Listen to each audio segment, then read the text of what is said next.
Les événements contemporains, ben, c'est d'abord les indépendances. Parce que quand les indépendances se produisent, quelle va être la situation?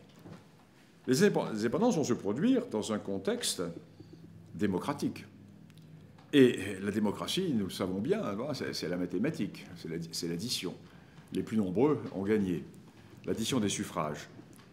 Ce qui fait que dans ce monde sahélien, dans lequel nous avons deux ensembles de populations qui ont deux philosophies politiques totalement différentes, les nordistes qui sont minoritaires et les sudistes qui sont majoritaires, mais cette notion de majorité n'a jamais eu de débouché politique sur les nordistes, la démocratie va semer l'anarchie complète.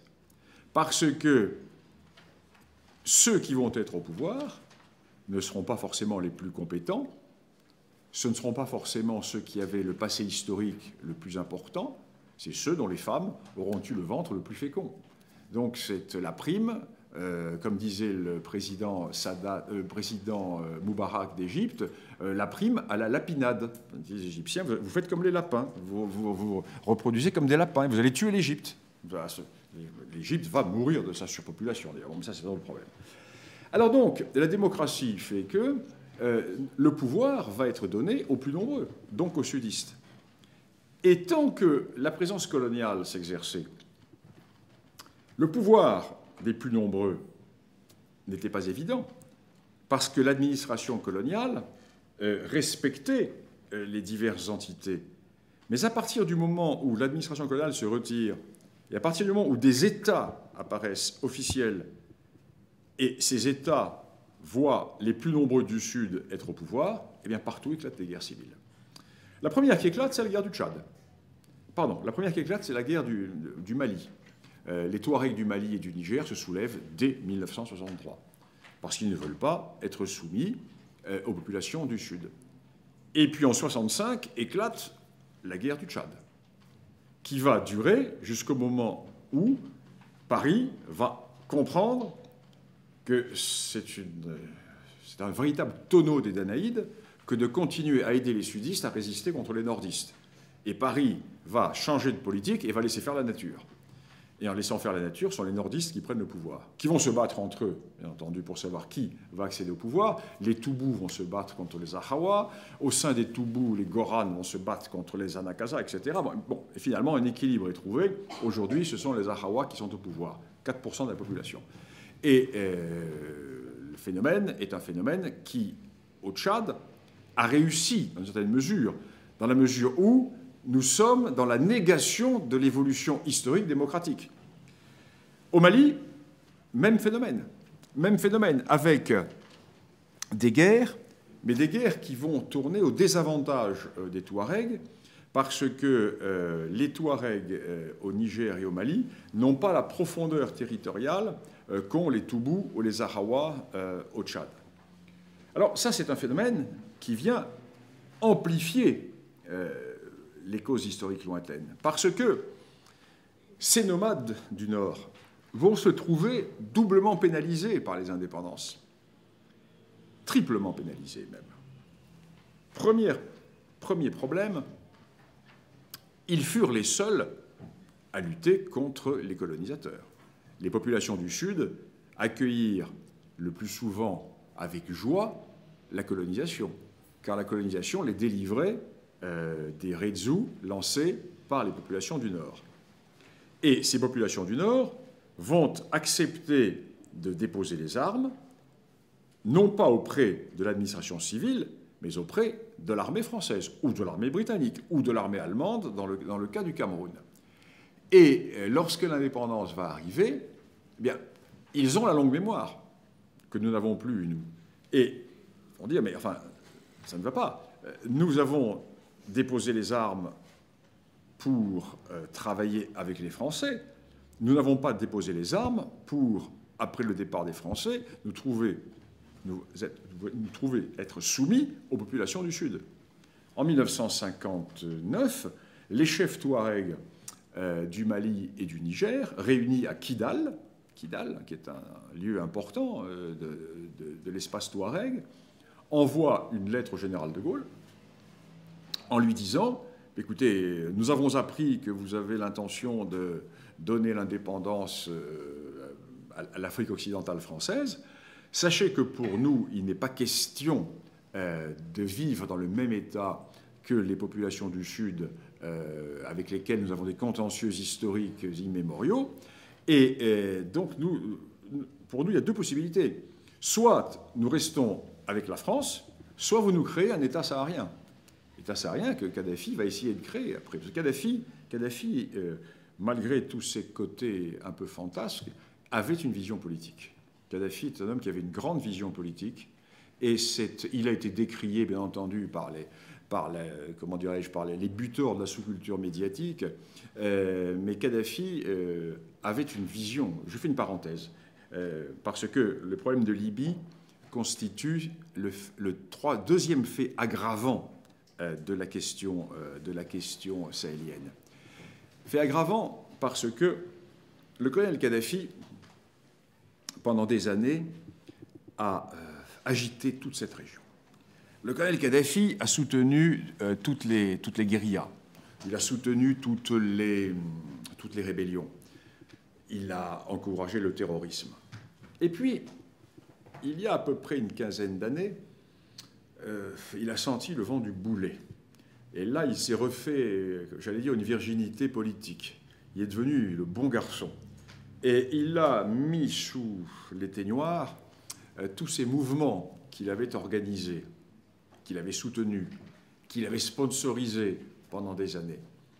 Et la lamentable, l'incompréhensible, l'insolite ingérence française dans la guerre civile libyenne a fait que tout a sauté. Et tous les éléments de pacification qui étaient exercés par Kadhafi ont disparu, ce qui fait que la marmite a explosé. Alors, pourquoi Kadhafi avait-il ce rôle? Je ne sais pas si je vous l'ai dit ici l'an dernier quand je suis venu, mais c'est important d'insister. Kadhafi, à la différence de tous les responsables politiques de la Libye actuelle, est un bédouin, et un bédouin du centre, Sahara. Kadhafi appartenait à une petite tribu, la tribu des Khadafa, petite tribu par le nombre, mais je vous ai déjà dit qu'en Afrique, le nombre ne compte pas, ce n'est pas le nombre qui fait la force politique. Tribu qui était essentielle pour deux raisons. La première, parce qu'elle était installée à l'aplomb du golfe des Sirtes, c'est-à-dire dans la partie la plus creuse du littoral libyen, partie qui va de ce golfe des Sirtes et qui descend quasiment jusqu'au lac Tchad. Et à la jonction entre la Tripolitaine et la Cyrénaïque. Or, les tribus de Cyrénaïque à l'est et les tribus de Tripolitaine à l'ouest appartenaient à deux ensembles d'alliances totalement différents. Et Kadhafi, lui, avec sa tribu, se trouvait à la jonction de ces deux ensembles. Et il a eu le moyen de créer un jeu d'alliance qui tournait autour de sa tribu. La Libye n'a existé comme État qu'à l'époque de Kadhafi. Parce que la Libye est un non-État.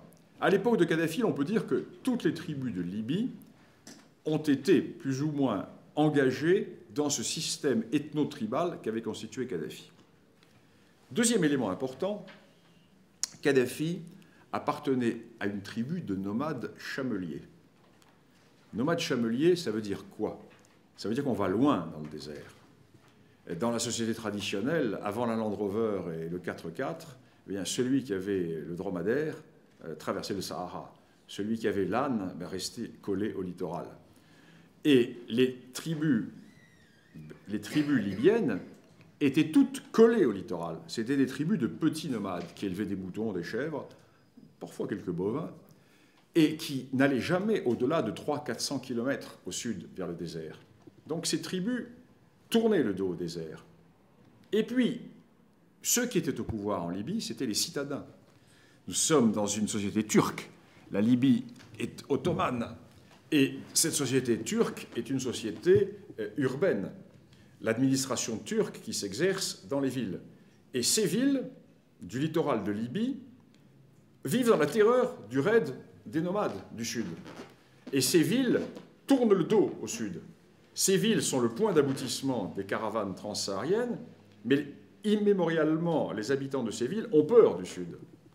Kadhafi est complètement en dehors de cette logique. Kadhafi est né sous la tente, et enfant, entendit ses grands-pères, ses oncles raconter l'époque glorieuse des grandes caravanes, l'époque glorieuse de la chasse aux esclaves vers le Sud. Et Kadhafi avait une vision. Kadhafi n'était pas un homme du littoral méditerranéen. Aujourd'hui, le drame de la Libye, ce n'est pas tellement les islamistes, ça c'est certes, mais c'est une surinfection de la plaie. Le problème, c'est que les cadres de la Libye actuelle sont des hommes de la Méditerranée, sont des hommes du littoral. Donc ils ne contrôlent pas leur Sud. Ils ont peur du Sud, ils sont tournés, ils ont le dos tourné au Sud. Et Kadhafi, qui était un homme du désert, avait noué des alliances avec les Touaregs, avec les Toubous, et il avait conscience de cette idée d'une sorte d'État saharien. C'est un rêve fou, parce que les populations sahariennes sont très opposées les unes aux autres. Mais il avait une idée. Il a été porté par cette idée. Ça, personne ne l'a vu. Il a été caricaturé.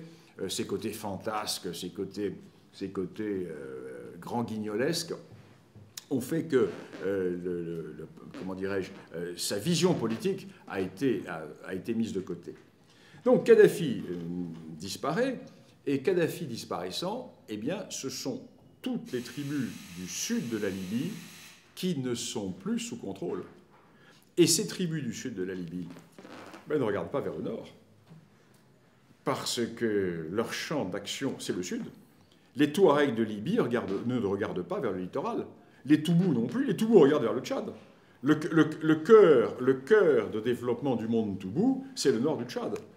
Et le monde Touareg, les Touaregs de Libye, ont comme champ d'expansion l'espace Touareg qui va jusqu'au Mali. Donc, c'est ce deuxième phénomène qui est un phénomène aggravant. Et le troisième phénomène, ce n'est pas l'islamisme. L'islamisme a toujours été là. Le troisième phénomène, ça a été l'irresponsabilité de Sarkozy. Sarkozy porte une double responsabilité.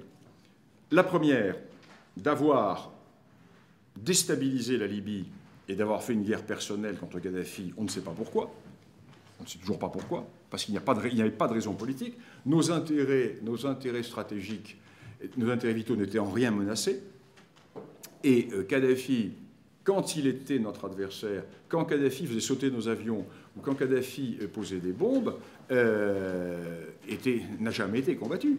Nous avons combattu Kadhafi à partir du moment où il est devenu notre allié. Donc là, il y a vraiment un problème qui est incompréhensible. Et je dois dire que je ne sais toujours pas, logiquement, ce qui a poussé le président de l'époque à lancer cette guerre, parce que c'est lui qui l'a lancée. Et deuxième responsabilité, quand au mois de janvier donc 2012, quelques mois avant les élections présidentielles, a eu lieu le soulèvement des Touaregs au Mali, le président Sarkozy n'a rien fait. Parce que ce qui s'est passé, c'est qu'au départ, ce fut un soulèvement Touareg, mais les Touaregs ont été tout de suite doublés par les islamistes. Et les islamistes ont eu un jeu très opportuniste. Ils se sont glissés dans ce soulèvement Touareg et ils ont coiffé le soulèvement Touareg. Ce qui fait que tout de suite, il y a eu une coupure entre le MNLA et les divers mouvements islamistes, et les Touaregs ont appelé au secours. Les Touaregs ont appelé au secours en disant, au nom français, d'intervenir, en disant, si vous n'intervenez pas, nous allons, un, nous faire massacrer, et deux, le nord du Mali va devenir un véritable Sahélistan. Et le président Sarkozy n'est pas intervenu. Il a laissé faire, et ce qui fait que les islamistes se sont renforcés. Là-dessus arrive l'élection de François Hollande.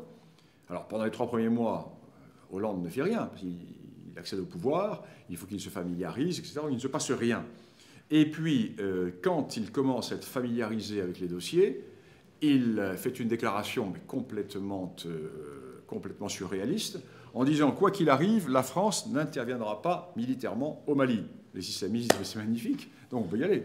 Et c'est là où a lieu cette attaque sur Bamako. Le but de l'opération était très simple, prendre Bamako, où il y avait 2500 Français et binationaux. Alors vous imaginez, 2500 otages, on fait quoi avec 2500 otages qu'on disperse dans le désert, etc. Et là, dans l'affolement le plus total, alors que depuis des semaines, l'état-major demandait à François Hollande, certes, nous n'intervenons pas, mais prépositionnons au moins des forces, des hélicoptères, d'autant plus que les services spéciaux français étaient sur place avec les Touaregs. Tous les jours arrivaient sur la table du président de la République les vrais rapports. Et chaque fois que le cabinet militaire sortait du bureau de François Hollande, les jeunes idéalistes tiers-mondistes des affaires étrangères venaient dire mais non, vous savez, c'est une vision, les Touaregs, c'est une vision romantique, vous savez, c'est l'escadron blanc, ce sont des gens qui ne sont pas sortis encore de l'époque coloniale, c'est Pierre Benoît, etc., c'est l'Atlantide. Et les présidents Hollande les a écoutés jusqu'au moment où son état-major particulier lui dit « Monsieur le Président, les islamistes sont à 2 heures de Bamako. Et dans 3 heures, nous avons 2500 otages. Que faisons-nous » Il faut y aller. Oui, mais on y va avec quoi? Il n'y a rien. Si, il y a 2 hélicoptères Gazelle. 2 hélicoptères Gazelle qui sont au Niger. Et on a dit que, pas armé, le Gazelle n'est jamais armé, donc c'est normal, il n'est pas destiné à être armé, c'est un hélicoptère qui est de grande rapidité, mais on aurait pu mettre au moins quelques tigres sur place. Ce qui fait que 2 hélicoptères qui interviennent, c'est là où nous avons perdu un lieutenant, mais ces hélicoptères vont détruire 5 véhicules. Et là, les islamistes ont manqué de cran, parce que le convoi était de plusieurs centaines de véhicules, et nous détruisons les 5 premiers. Et là, au lieu de continuer, parce qu'il n'y avait plus rien, au lieu de continuer, ils font demi-tour. Ce qui a permis aux Rafales d'arriver, etc. Donc le traitement a commencé. Et là, Hollande a eu l'intelligence. Et là, bon, au moins a-t-il eu cette intelligence qui a été de laisser les raids longues aux militaires. Donc l'opération Serval était lancée, opération tout à fait remarquablement menée. Heureusement que le président Sarkozy n'était plus là, car si Sarkozy avait été réélu, il avait l'intention de fermer les dernières bases, donc nous n'aurions pas pu faire Serval. Si la politique de Sarkozy avait continué, l'armée française aurait été incapable de faire Serval. On critique aujourd'hui les socialistes dans leur politique militaire, mais ils font moins que ce qu'a fait Sarkozy en massacrant l'armée française ces dernières années. Alors donc, nous nous retrouvons avec ce front du Mali, et ce front du Mali eh bien, est un front qui devient important, parce que l'idée des autorités françaises était d'empêcher la descente des islamistes vers le sud, vers Bamako. Oui, mais le sanctuaire était là. Il fallait le nettoyer, ce sanctuaire. Et le sanctuaire, c'était le massif des Ifora.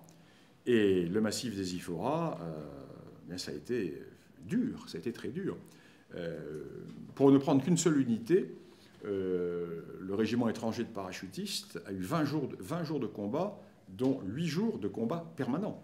8 jours de combat permanent, sauf la nuit. Sauf la nuit, parce que très peu de combats de nuit.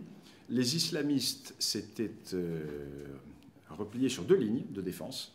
2 lignes de défense, sans esprit de manœuvre et sans esprit de recul. Ils se sont sacrifiés. Et 20 jours de combat qui ont été très difficiles. Et les Ifora ont été nettoyés, mais ces 20 jours de combat ont permis à l'essentiel des islamistes de partir.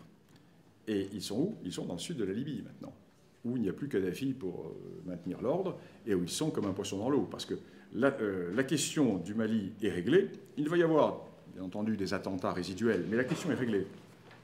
Maintenant, le front se déplace vers le centre, se déplace vers le Tchad, il se déplace vers le Niger, il se déplace vers le Nigeria, il se déplace vers la Libye. Et là, c'est autre chose, parce que nous sommes au contact de plusieurs pays, nous ne sommes pas chez nous. Tandis qu'on peut dire qu'au Niger, au Mali, nous étions chez nous, donc on pouvait intervenir.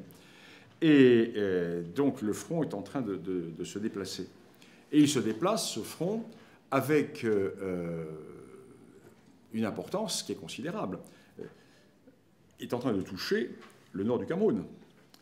Il est en train de toucher le Tchad. La contagion s'étend.